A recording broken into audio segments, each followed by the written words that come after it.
Dadalaw man sa yumaong kaanak o magtitinda ng mga kandila at bulaklak, paagahan ng diskarte ng mga bumibisita sa Manila South Cemetery.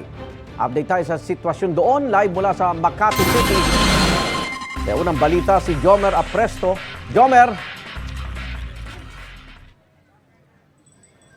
Igan, tuloy-tuloy lang ang pagdating ng mga bumibisita sa mga punto dito sa Manila South Cemetery. Kahapon, umabot sa mahigit 13,000 ang mga naitalang bumisita rito. Pero kaunti pa raw yan dahil ngayon talaga ang inaasahang pagdagsa ng mga bibisita rito.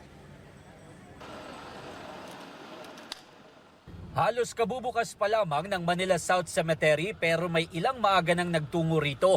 Yan ay para hindi raw mainitan at maiwasan ang dagsa ng mga tao mamaya. Tulad na lamang ng 71 years old na si Aling Zenaida na kasama ang kanyang kapatid at pamangkin.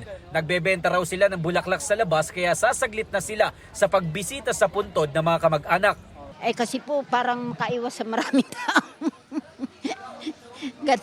Kasi mamaya siksikan na po. Si Sita naman kasama ang kanyang mister na bibisita sa puntod ng kanilang anak. Every Sunday, nandito po kami. Inagahan namin kasi mamaya marami ng tao.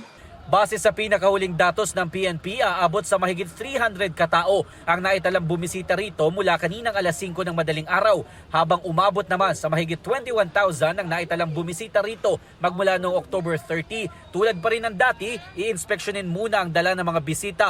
Kukumpiskahin ang mga ipinagbabawal tulad ng mga patalim, matutulis na bagay, alak, mga sound system, sigarilyo at mga flammable materials. Mayroon ding mga nakahandang wheelchair para sa mga PWD, buntis at senior citizen. At dahil bawal magpasok ng mga sasakyan, mayroon pa ring mga e-vehicle dito na maghahatid sa mga bisita papunta sa puntod ng kanilang dadalawin. Kung hindi naman alam ang eksaktong puntod ng kaanak, pwedeng magtanong sa help desk ng Manila South Cemetery na matatagpuan malapit sa entrance ng sementeryo. Kung wala naman dalang mga bulaklak o kandila, maraming nagbebenta nito sa loob at labas ng sementeryo.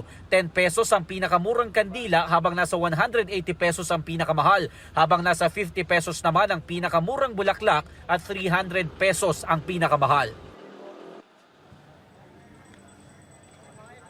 Samantala, Igan, bukod sa PNP, nakaantabay rin sa loob ng sementeryo ang ilang rescue volunteer para tumulong sa mga bibisita rito. Bukas ang Manila South Cemetery hanggang mamayang alas 7 ng gabi. At yan ang unang balita mula dito. Ako po si Jomer Apresto para sa GMA Integrated News.